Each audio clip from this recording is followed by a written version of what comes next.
ओम वागर्धाविव संपृक्तो वागर्धः प्रतिपत्तये जगतः पितरौ वंदे पार्वती परमेश्वरौ श्री शिवाय गुरवे नमः। కార్తీక పురాణము 10వ అధ్యాయం. జనకుడు వశిష్ఠుల వారిని గాంచి ఈ విధంగా ప్రశ్నించిరి. ముని శ్రేష్ఠ, ఈ అజామీలుడు ఎవడు? వాడి పూర్వజన్మం ఎట్టిది? పూర్వజన్మములు ఎట్టి పాపములు చేసి ఉండెను. ఇప్పుడు ఈ విష్ణుదూతలు వైకుంఠమునకు తీసుకుని పోయిన తర్వాత ఏమి జరిగను వివరించవలసిందిగా ప్రార్థించెను. అంత ఆ మునిశ్రేష్ఠుడు జనక మహారాజుని గాంచి ఈ విధంగా చెప్పడం ప్రారంభించెను. ఓ జనక,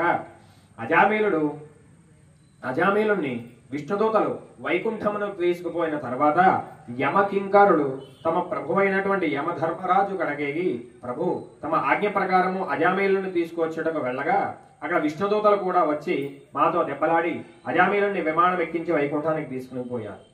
మేము చేయనది లేక చాలా విచారించు ఇచ్చటకు వచ్చినారము అని భయకంపితులై విన్నవించిరి. అవురా, ఎంత పని జరిగాను? ఎన్నడూ కూడా ఈ విధంగా జరిగి ఉండలేదే. దానికి బలమైన కారణం ఏదైనా ఉండి ఉండవచ్చును అని తన దివ్య దృష్టితో అజామీలుని యొక్క పూర్వ వృత్తాంతాన్ని తెలుసుకున్నాను. ఓహో, అదే సంగతి. తన అవసాన కాలమున నారాయణ అని ఆ వైకుంఠవాసుని నామస్మరణ చేసి ఉండెను. అందుకు గాను విష్ణుదూతలు వచ్చి వారిని తీసుకుని పోయేది. తెలిసి గాని తెలియక గాని మృత్యు సమయం హరినామ స్మరణ ఎవరు చేయుదురో వారికి వైకుంఠ ప్రాప్తి తప్పక కలుగును. కనుక అజామీలున వైకుంఠ ప్రాప్తి కలిగిన కదా అని యముడు విచారించాను. అజామీలుడు పూర్వజన్మలో మహారాష్ట్ర దేశంలో ఒకానొక శివాలయంలో అర్చకునిగా ఉండెను. అతడు తన అపరూప అందము చేతను, సిరి సంపదల చేతను, బలము చేతను గర్విష్ఠి అయి వ్యభిచారి అయి శివారాధన చేయక శివాలయం యొక్క ధనమును హరించుచు శివుని విగ్రహం వద్ద ధూపదీప నైవేద్యములు పెట్టక దుష్ట సహవాసమును మరిగి విచ్చలవిడిగా తిరుగుచూ ఉండెను. ఒక్కొక్కప్పుడు శివాలయంలో పరమేశ్వరుని ఎదుగా పాదములుంచి పరుండేవాడు. ఇతనికి ఒక వేద బ్రాహ్మణ స్త్రీతో సంబంధం ఉండేది. ఆమె కూడా రూపవతి అగుటచే భర్త చేయునది లేక చూచియో చూడనట్లు భిక్షాటనకి ఊరూరు తిరుగుచూ ఏదో వేళకు ఇంటికి వచ్చి కాలం గడుపుచుండను. ఒకనాడు పొరుగురుకు వెళ్లి యాచన చేసి పెద్ద మూటతో బియ్యము కూరలను ఎత్తున పెట్టుకుని వచ్చి అలసిపోయి నాకు ఈ రోజున ఆకలి విక్కుటముగా ఉన్నది, కాన త్వరగా వంట చేసి పెట్టమని భార్యతో నన్ను. అందులకు ఆమె చేదరించుకొనుచు నిర్లక్ష్యముతో కాళ్ళుకు కడుకొనుటకు నీళ్లు కూడా ఇవ్వక భర్త వంక కన్నెత్తి అయినూ కూడా చూడక తన విటునిపై ధ్యానము గలదై మగనిని తోలనాడుచే భర్తకు కోపము కలిగి మూలనున్నటువంటి కర్రతో బాధెను. ఆమెయు భర్త చేతి కర్ర లాగుకొని భర్తను రెండింతలు కొట్టి బయటకు త్రోసి తలుపులు వేసుకొనెను. భర్త చేయనది లేక భార్యపై విసుగు జనించడం వల్ల ఇంటి ముఖము పెట్టునది తలపోసి దేశాచనకు వెడలిపోయాను. భర్త ఇంటి నుండి వెడలిపోయాను కదా అని సంతోషించి ఆ రాత్రి శృంగాంచుకుని వీధి అరుగుపై కూర్చుండి ఉండగా ఒక జాగలివాడు ఆ దారిన పోవుచూ ఉండెను. అతనిని పిలిచి, ఓయి, నీవి రాత్రి నాతో రతిక్రీడ సలుపుడకు రమ్మని కోరాను. అంత ఆ రతికుడు, తల్లి, నీవు బ్రాహ్మణ పడతివి, నేను నీచ కులస్తుడని. మీరీ విధంగా పలుకుట యుక్తము కాదు, నేనిట్టి నీచమైన పని చేయజాలను అని చెప్పి వెడలిపోయాను.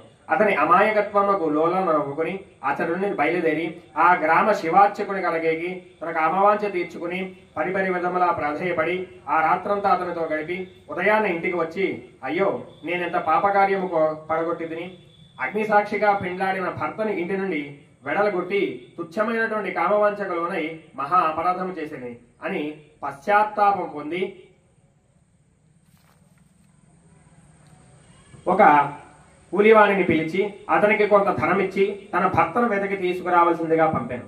కొన్ని దినములు గడిచిన తర్వాత భర్త ఇంటికి రాగా భర్త పాదములపై పడి తన తప్పులను క్షమించబడి ప్రార్థించెను. అప్పటి నుండి మంచి నడవడికతో నడుచుకొనుచు భర్త అనురాగమునకు పాత్రురాలయ్యను. కొంతకాలమునకు శివార్చకులకు వ్యాధి సంక్రమించెను. దినదినము క్షీణించుచు మరణించెను. అతడు రౌరవాది నరక కూపము నుండి నానా బాధలు పడి మరలా నరక జన్మనెత్తి సత్యవ్రతుడు అనేటువంటి బ్రాహ్మణోత్తమునికి కుమారుడై కార్తీక మాసం నదీ స్నానములు చేసి దేవతా దర్శనము చేసి ఉండుట వలన తన 7 జన్మముల పాపములు నశించుటచే అజామీలుడిగా పుట్టెను. తన అవసాన కాలమున నారాయణ అని శ్రీమన్నారాయణ్ణి స్మరించడం వలన వైకుంఠమునకు పోయాను.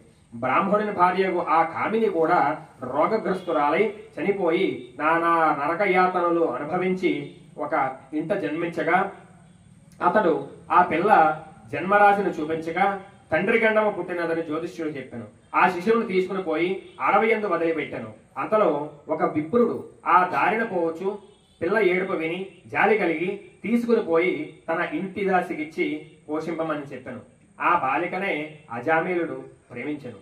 వారి పూర్వజన్మ వృత్తాంతము ఇది అని విన్నవించిరి. నిర్మలమైనటువంటి మనస్సుచే శ్రీహరిని ధ్యానింపగా, దాన ధర్మములు చేయగా, హరికథలను ఆలకింపగా ఎన్ని ఉపశాంతులు చేసుకున్నను పాపములు నశింపవు. కార్తీక మాస ప్రభావము వలనే మోక్షమును పొందగలరు. కాన కార్తీక మాస వ్రతములు చేసి పురాణ శ్రవణం చేసిన వారు ఇహాపర సుఖములు పొందగలరు. ఏతత్ కథాయాం సమాప్తః.